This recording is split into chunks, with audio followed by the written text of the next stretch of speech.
Good afternoon, everyone, and welcome to this Friday edition of NMH at 1. I am your hostess, Priska Agnolo, and thank you so much for joining us once again.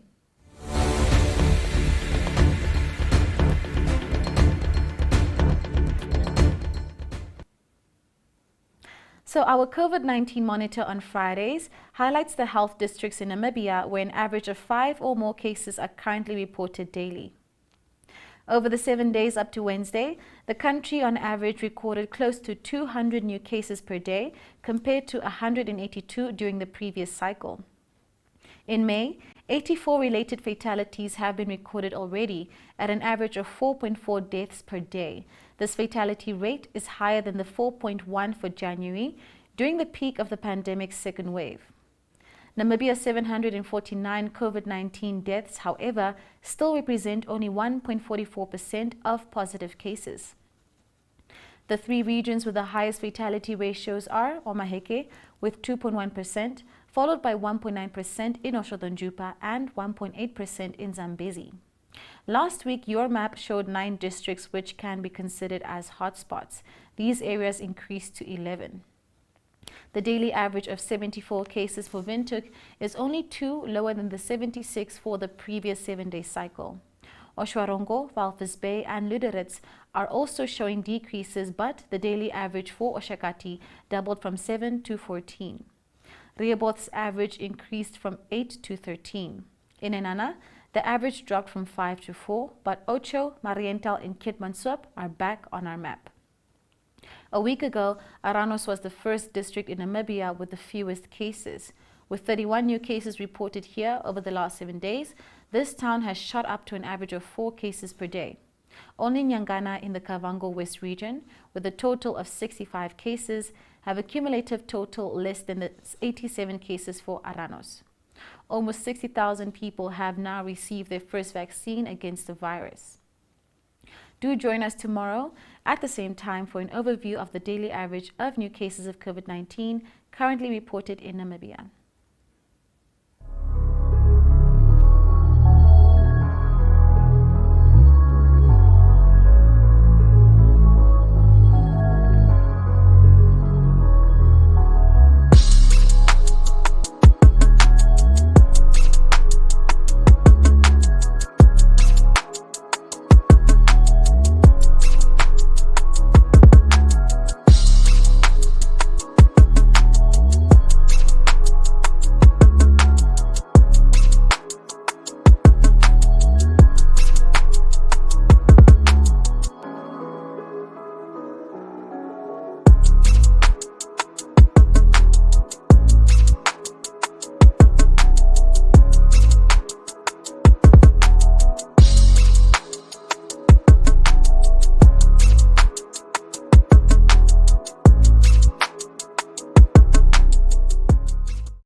And now moving on to our video news segment. In our first story, International University of Namibia Nkulunkulu Campus Director Dr. Naftal Ngalangi talks to Kenya Kambowe about the activities of the institution and how they adapted to the COVID-19 pandemic. So far, the IUM Nkulunkulu campus have started very well. So though our academic year have started a little bit late to our traditional calendar, this was of course because of the late release of the grade 12 results. But we have started very well. Our enrollment have increased from last year's enrollment to this year's enrollment. Our student now population stands at 1,424 students. So that is across different faculties, and of course with the Faculty of Education being the highest on demand. So other than that, the teaching is running until the 29th of this month.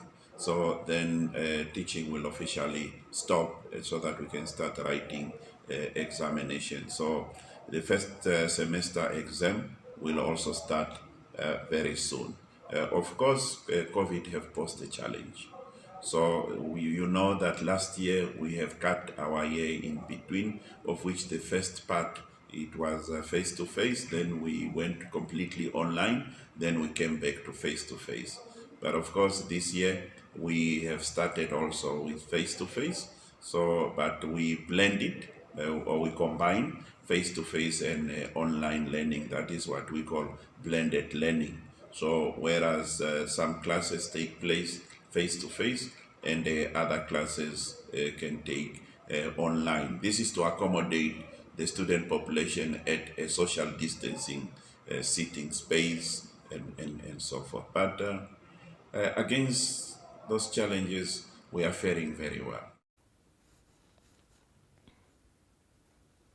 The community garden in Oranjemund is run by Christel Leonard and her colleague Gideon.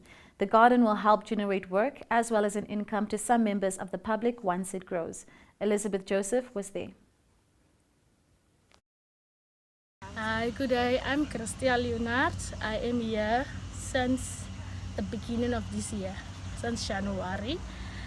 I am in that process of learning because I'm not actually an agriculture person, but I'm in that process. So I'm learning a lot from it right now. So I'm in that process of also the benefits I'm having now is we are harvesting. It's the harvesting time, this one. So we are harvesting now our spinaci. So it's all that I'm benefiting from. My future plans is I will be here for the next 2 years. Right now I will be here for a year. Then we will extend our project for next year and the year after next year. So we will extend it up to the welcome board. So we will be still planting.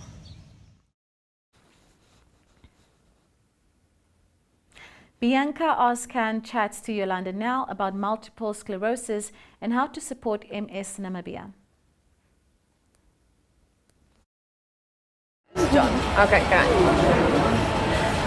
good day. Today I'm joined with MS Namibia and Bianca is John. Thank you so much for your time. Thank you very much for inviting me and for having me here. And you have an upcoming event. Can you quickly tell us more about that? Yes, that is World MS Day. It is celebrated. Celebrate is actually not the right word because we don't celebrate the fact that we have MS. We commemorate it. That is to make sure people know it is existing. So yeah, the commemoration is usually the last Wednesday of May around the world. But in Namibia, we are doing it on Wednesday, the 26th of May, whereby we are going orange. Why do we choose the phrase we are going orange is, it is the awareness color for multiple sclerosis, yes. So on that specific day, we are trying to get the public to come together in solidarity to show their support for people living with multiple sclerosis. And just wear anything funny and funky that is orange. Wear your orange ribbon, awareness ribbon.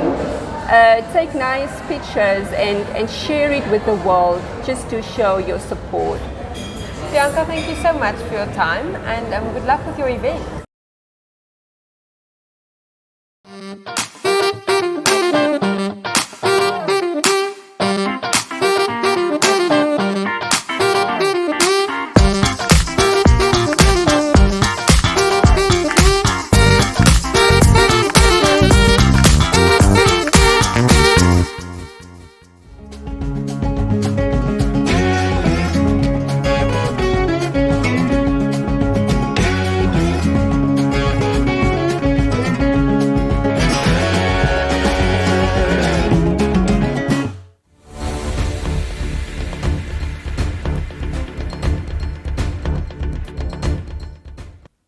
And now looking at the front pages of our Namibian newspapers. Namibian Sun reports that Cabinet has elected not to renew the contract of Namibia's Commissioner General for the Dubai Expo Simon Maruta with Namibia Investment Promotion Development Board, CEO Nangula Uaandja, roped in as his replacement. Republican reports that the verdict of 3 Namibian High Court judges tasked with deciding whether the Namibian constitution confirms same-sex marriage, which is confirmed in foreign jurisdictions, will be delivered within 8 months on the 20th of January 2022. Allgemeine Zeitung reports that a farmer in the Otavi Triangle is lamenting the loss of 2 white rhinos that fell victim to poachers last weekend. In both cases, they were cows carrying young calves. One was found, but another remains missing. Only one of the animals was dehorned. The other escaped the criminals, but then died in agony in the bush as a result of an abdominal wound. The Namibian reports that government has spent about 180 million Namibian dollars on an incomplete fresh produce market, a building overlooking one of the poorest informal settlements in Windhoek. New Era reports that President Hage Geingob has refused to entertain requests to intervene in the ongoing Namibian Broadcasting Corporation strike, which has now entered its 4th week, saying Namibia is a country that adheres to the rule of law and champions of effective governance through adherence to processes, systems, and institutions.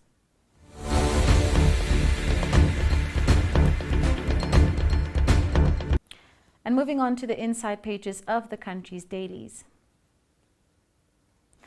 Namibian Sun reports that 8 officers of the Special Reserve Force are facing charges of assault with intent to do grievous bodily harm after they allegedly beat up awaiting trial prisoners at the Tsume police station.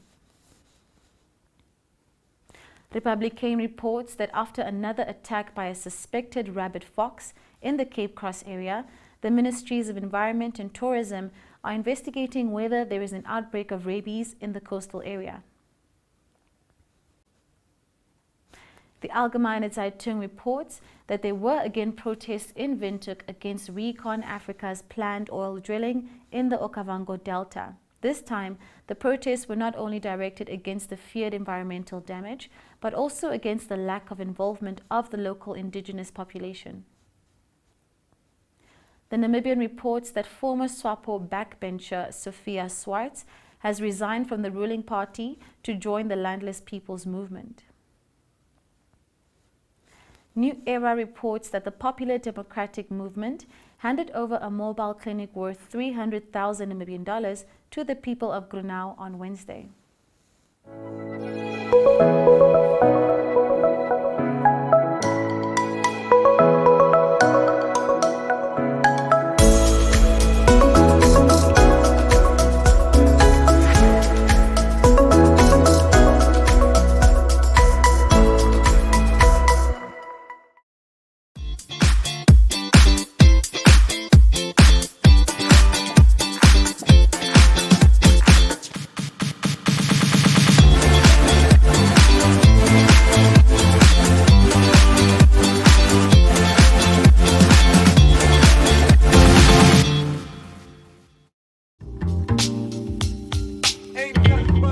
Going on in here.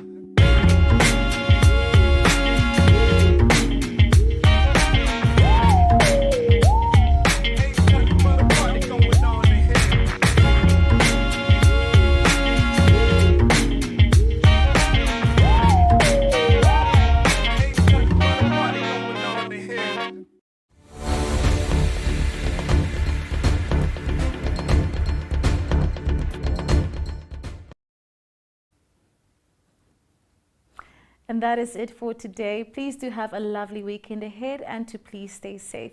And also stay tuned for the weather as well.